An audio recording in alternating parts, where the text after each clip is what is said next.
Selamat siang jemaat sekalian yang dikasihi Tuhan Yesus. Renungan hari ini saya beri judul Hidup dalam 3 layar.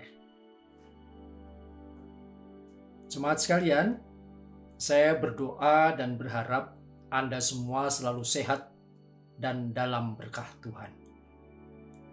Sebelum kita memulai renungan hari ini, marilah kita berdoa terlebih dahulu.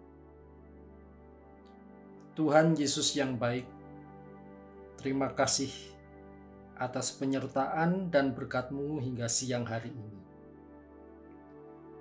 Persiapkan hati dan pikiran kami agar kami dapat memahami firman-Mu dan dapat melaksanakannya di dalam kehidupan kami.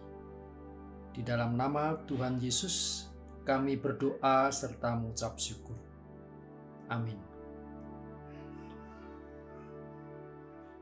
Jemaat sekalian, ayat renungan kita hari ini terdapat di dalam surat Rasul Paulus kepada jemaat di Roma, pasal 12 ayat 2. Demikian ditulis,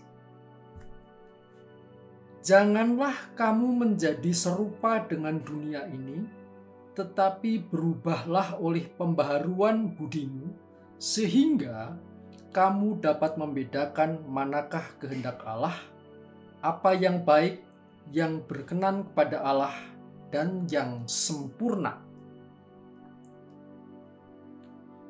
Jemaat sekalian, izinkan saya masih membicarakan masalah pandemi COVID-19.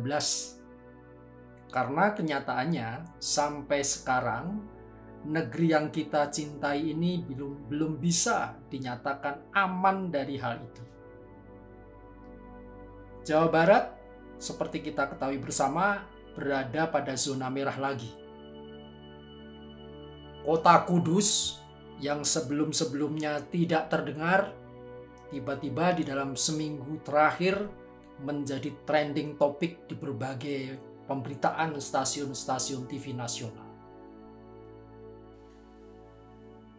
Dengan kondisi seperti itu, mungkin pada tahun ajaran baru yang akan dimulai Juli yang akan datang, pembelajaran masih akan banyak dilaksanakan di rumah, meskipun tidak sepenuhnya.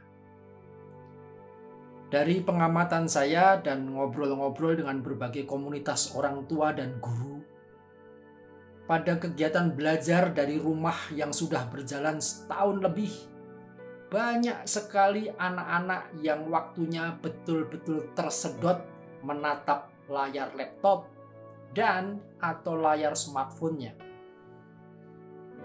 Pertama, tersedot karena pengajaran yang dilaksanakan oleh sekolah hampir 100% secara online, termasuk mengerjakan PR. Kedua, setelah aktivitas belajar dan mengerjakan PR selesai, ada kecenderungan anak-anak tetap menatap laptopnya karena ada sesuatu yang jauh lebih menarik, bahkan sangat menarik, yakni main game.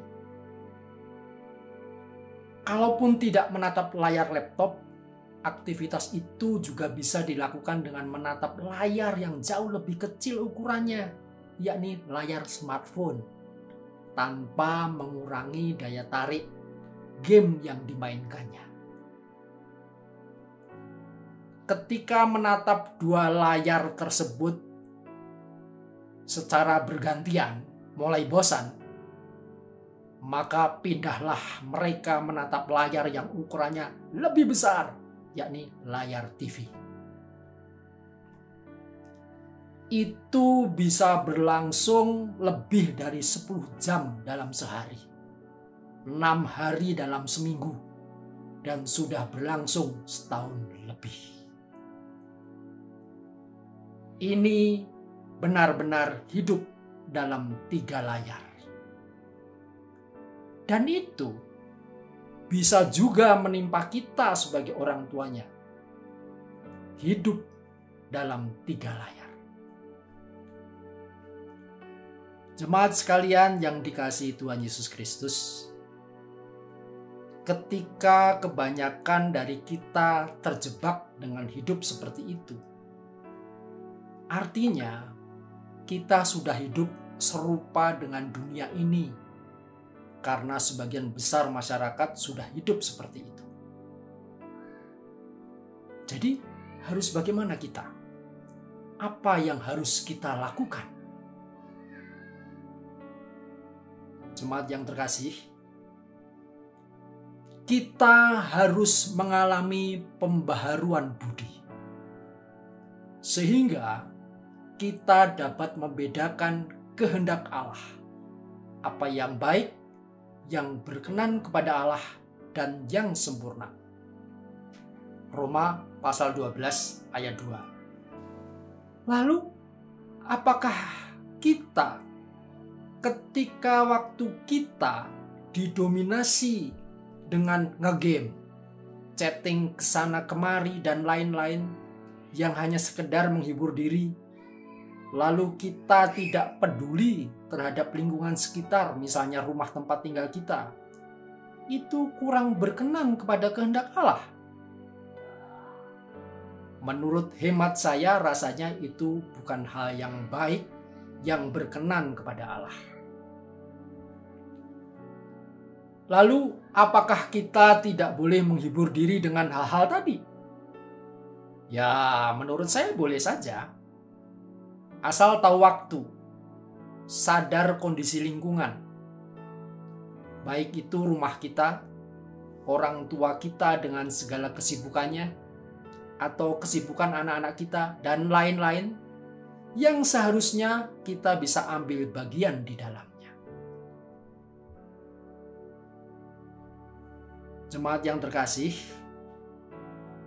karena kita sebagai orang Kristiani, sebagai pengikut Tuhan Yesus Kristus, kita tidak luput dari hal yang disampaikan oleh Rasul Paulus kepada jemaat di Korintus dan yang dinyatakan demikian.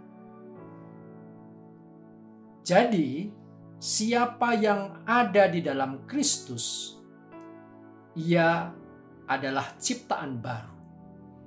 Yang lama sudah berlalu, sesungguhnya yang baru sudah datang. 2 Korintus pasal 5 ayat 17. Jadi jemaat yang dikasihi Tuhan Yesus, marilah kita berpegang teguh pada pesan Rasul Paulus, baik yang disampaikan kepada jemaat di Roma maupun jemaat di Korintus tersebut. Karena itulah yang membedakan kita dengan kita yang lalu, dengan kita yang sebelumnya, bahkan dengan orang lain yang belum mengenal Tuhan Yesus.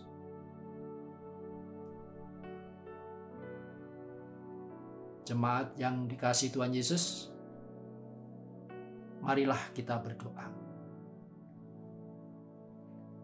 Bapa kami yang di surga, Bapa di dalam nama Tuhan Yesus Kristus, terima kasih atas renungan dan firman-Mu pada siang hari ini yang mengajarkan kepada kami bahwa kami adalah ciptaan baru yang telah mengalami pembaharuan budi. Beri kami hikmat-Mu agar kami mampu untuk membedakan apa yang baik, yang berkenan kepadamu. Amin. Jemaat terkasih, saya percaya firman Tuhan yang telah kita dengarkan bersama menjadi berkat bagi kita semua. Tuhan Yesus memberkati. Terima kasih.